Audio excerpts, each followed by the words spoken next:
السلام علیکم ورحمۃ اللہ وبرکاتہ۔ ناظرین حضرات، امید کرتی ہوں آپ سب بالکل خیریت سے ہوں گے، ٹھیک ٹھاک ہوں گے، اور اللہ آپ سب کو اپنے حفظ ایمان میں رکھے، آمین۔ تو بڑھتے ہیں اپنے آج کے موضوع کی طرف۔ ہم اکثر کہتے ہیں کہ اللہ کی ذات کن فیکون ہے۔ اس کا مطلب یہ ہے کہ اللہ کہتا ہے کن مطلب فیکون مطلب کہ ہو جا، اور وہ ہو جاتا ہے۔ ویسے تو احادیث کے اندر صلاۃ الحاجات کی جو نماز ہے، اس میں یہ کہا جاتا ہے کہ 2 رکعت نماز ادا کی جائے، اس کے بعد ایک خاص دعا بتلائی گئی ہے، اس دعا کو مانگو اور اللہ کے سامنے اپنی حاجت رکھو۔ لیکن اس ویڈیو میں آپ کو حاجات کی نماز بتانے لگی ہوں۔ اس کو نماز کن فیکون بھی کہتے ہیں، یعنی آپ جیسے ہی اس نماز کو جس قسم کی جائز حاجات کے لیے پڑھیں گے، آپ کی وہ حاجت پوری ہو جائے گی۔ اسی لیے اس نماز کو نماز کن فیکون کہا جاتا ہے۔ یہ نماز آپ نے کیسے ادا کرنی ہے اور اس کا مکمل طریقہ کیا ہے؟ اللہ کے سوا کوئی نہیں ہے جو انسان کی حاجات پوری کر سکے۔ دنیا کے اندر جتنے بھی مذاہب ہیں، ان سب میں کوئی آگ کو پوجتا ہے، کوئی پتھروں کو اور کوئی ستاروں کو، الغرض اس کو پوج کر اپنی حاجت مانگتا ہے۔ اس کی حاجت اللہ ہی پوری کرتا ہے۔ بے شک وہ مشکل کشا اپنی بناوٹی خدا کو ہی کیوں نہ سمجھتے، لیکن خالق و مالک تو اللہ ہی کی ذات ہے۔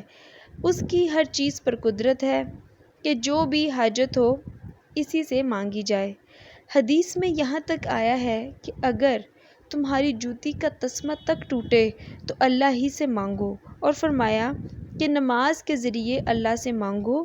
اس ویڈیو میں اللہ سے مانگنے کا ایک مجرب عمل بتایا جا رہا ہے جو صلاۃ الحاجات ہی کا آزمودہ عمل ہے۔ اس نماز کن فیکون بھی کہتے ہیں۔ اس بارے میں یہ بھی آتا ہے کہ ہر اسلامی ماہ کے پہلے ہفتے میں شب جمعہ سے شروع کیا جائے اور 7 روز تک کیا جائے، لیکن اگر آپ یہ اہتمام نہیں کر سکتے اور آپ سے ہر ماہ کا پہلا ہفتہ مس ہو جائے تو پریشانی کی بات نہیں، آپ اس نماز کو کسی بھی جمعے کی رات کو کر سکتے ہیں۔ بعض اوقات اس کو 7 روز تک بلا ناغہ پڑھنے کی تاکید کی ہے، اور بعض اقاربین نے نزدیک آپ نے اس نماز کو صرف جمعے کے دن کرنا ہے، اور شب جمعہ سے مراد جمعرات کی شب کے بعد جو رات آتی ہے۔ یاد رہے کہ اس نماز کو اگر آپ مکمل یقین کے ساتھ پڑھیں گے تو انشاءاللہ تعالی آپ کو 7 دن تک پڑھنے کی نوبت ہی نہیں آئے گی۔ اگر آپ اس نماز کو ایک بار پڑھیں گے، اللہ آپ کی حاجت کو پورا فرمائے گا۔ بس ضرورت اس عمل کی یہ ہے کہ اس کی سچے دل سے اور مکمل دین کے ساتھ پڑھیں۔ انشاءاللہ آپ کی جو بھی نیک حاجت، نیک تمنا ہوگی، یا آپ کسی بھی اہم ترین کام میں کامیابی چاہتے ہیں، کسی مشکل سے خلاصی چاہتے ہیں، یا کسی بیماری سے نجات چاہتے ہیں، یا شادی کے مسئلے پر پریشان ہیں، یا کسی کاروباری رکاوٹ کا شکار ہیں، الغرض آپ کو کسی بھی قسم کی حاجت ہو، وہ اللہ پاک کے فضل و کرم سے ضرور پوری ہوگی۔ اس نماز کی نیت ضرور پوری کریں۔ نیت اس طرح سے کریں کہ نماز کی برکت، اس سے نماز کی برکت میں کیا جائے، پڑھنا ہے۔ ہر 4 رکعتیں ہیں اس کی، اس کے بعد میں نماز کے بعد میں کیا پڑھنا ہے اور رکعتوں میں کیا پڑھنا ہے، یہ ہم آپ کو بتائیں گے۔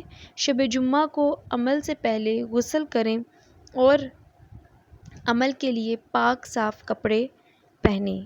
جو آپ کو مکمل طہارت کا یقین ہو کہ آپ کو نماز میں سکون حاصل ہو، کہ آپ کے کپڑے بالکل پاک صاف ہیں اور آپ سکون سے عبادت کر سکیں یا نماز حاجات پڑھ سکیں۔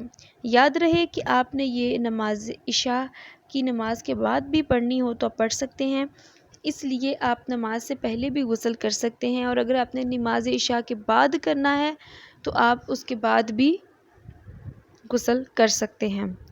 آپ کے 4 رکعت نوافل صلاۃ حاجات پڑھنے کی نیت کرنی ہے۔ نوافل کو ادا کرنے کا طریقہ یہ ہے کہ ان 4 رکعت نوافل کو اس طرح ادا کرنا ہے کہ پہلی رکعت میں سورۃ فاتحہ کے بعد سورۃ مومن کی آیت نمبر 44 100 مرتبہ پڑھیے اور رکعت مکمل کیجیے۔ دوسری رکعت میں سورۃ فاتحہ کے بعد سورۃ سحر کی آیت نمبر 13 پڑھیں اور رکعت مکمل کیجیے، اور تیسری رکعت میں سورۃ فاتحہ کے بعد سورۃ شعراء آیت نمبر 53 100 مرتبہ پڑھیں اور رکعت مکمل کریں۔